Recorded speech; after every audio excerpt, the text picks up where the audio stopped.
Parlons de la nécessité de l'écrit. Puisque nous parlons de la rédaction des contrats, nous devons comprendre qu'il est nécessaire donc d'écrire le contrat, qu'il est nécessaire de rédiger le contrat. Rappelez-vous cette maxime, la parole s'envole, mais l'écrit reste. Pour se souvenir, rien que pour se rappeler ce dont on s'est convenu dans le contrat, l'écrit peut être nécessaire, surtout en matière des affaires où la valeur de l'écrit a vraiment donc baissé parce que les commerçants veulent aller plus vite et basent leurs relations beaucoup plus sur la confiance. Mais nous savons ce que vaut la confiance aujourd'hui et donc nous comprenons aussi là l'importance de l'écrit. Quand bien même l'écrit n'est pas exigé pour que le contrat soit valable, parfois il vaut mieux prendre ses dispositions pour l'écrire. Donc déjà, l'écrit est un secours pour notre mémoire oublieuse. L'écrit est comme une prothèse, donc vient au secours donc de notre mémoire pour nous rappeler ce dont on s'est convenu, pour que on n'ait pas à faire des discussions inutiles qui ne nous mènent à rien et donc où chacun cherche à tirer le voile de son côté, alors qu'un contrat bien rédigé, bien fourni, exprimant les volontés des parties aurait suffi pour clarifier la situation. Et sur ce, la question de l'écrit nous amène à voir le contenu même du contrat. Le contrat est subdivisé, est constitué de deux parties. Nous avons une partie qu'on appelle le négocium et nous avons une partie qu'on appelle l'instrumentum. Le négocium, c'est ce sur quoi les parties sont tombées d'accord. C'est ce sur quoi les négociations ont porté et sur lequel les parties sont tombées d'accord. C'est ce sur quoi elles se sont entendues. Donc, si ce n'est pas forcément l'écrit. L'écrit, c'est l'instrumentum de l'acte. L'instrumentum de l'acte.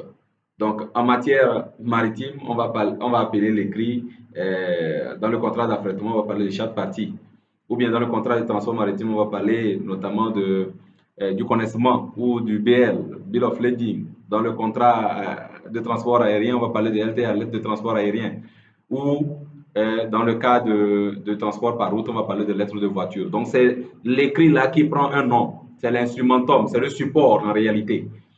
Donc, le support peut être en déphasage avec le négocium, vous comprenez tout simplement, immédiatement. Donc, il y a des gens, c'est pour ça il est très important, il faut que celui qui rédige le contrat ait les compétences pour le faire, pour être sûr d'avoir retranscrit exactement ce dont les parties se sont entendues. Il ne faudrait pas qu'un problème se pose et c'est au moment de le régler qu'on rentre dans des discussions interminables où chacune des parties interprète la règle, les clauses du contrat à sa manière. C'est des clauses pathologiques que vous aurez laissées avec des gros soucis pour les parties et de gros risques donc de pertes financières. Donc, très important, il faut faire attention à ce que l'instrumentum puisse vraiment refléter le négocium et être le plus clair possible pour que ce contrat-là, nous allons revenir sur ça le vendredi, sur comment donc rédiger le contrat pour qu'il puisse vraiment refléter la volonté des parties et éviter des problèmes pour la suite. Parce que le contrat rédigé est censé régler des problèmes et non pour en créer. Donc, il faut que cela soit clair. Donc, voilà les nécessités donc, de l'écrit. L'écrit, comme nous l'avons déjà dit dans la vidéo précédente, peut avoir plusieurs fonctions.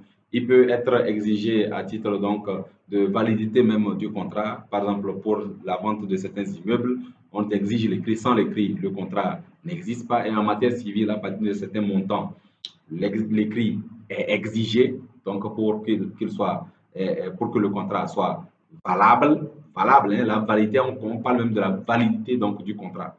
L'écrit peut être exigé aussi tout simplement à titre de preuve.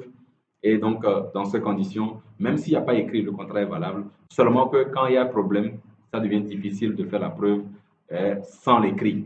Parce que la loi aurait exigé dans ce cas qu'il y ait un écrit et ça risque d'être une source de nombreux problèmes. Et on a aussi autre fonction de l'écrit. L'écrit joue une fonction donc de formalité administrative. Sans le support écrit, on ne peut pas accomplir certaines formalités parce que quand vous allez produire votre contrat dans certains dossiers, il faut qu'il soit écrit. Vous n'allez pas toujours vous asseoir et raconter aux gens ce dont vous êtes convenu. Et autre chose, l'écrit pour les formalités fiscales, parce que pour certains contrats, il faut aller payer des taxes aux impôts. Il faut qu'il y ait un support écrit pour que les impôts sachent ce sur quoi vous êtes entendu, connaissent le montant du marché et bien d'autres choses. Donc, voilà un peu ce qui concerne l'écrit. Nous allons revenir, cette vidéo est donc la dernière comme dit. Nous allons revenir sur l'essentiel le vendredi lorsque nous allons commencer le webinaire. Merci beaucoup. Si vous avez des questions, n'hésitez pas à les poser dans le groupe pour que nous puissions déjà commencer par échanger. On peut déjà y répondre. En attendant, puisque nous avons voulu laisser commencer par les généralités en off, donc avant d'en venir au webinaire lui-même. Merci encore une fois pour votre attention.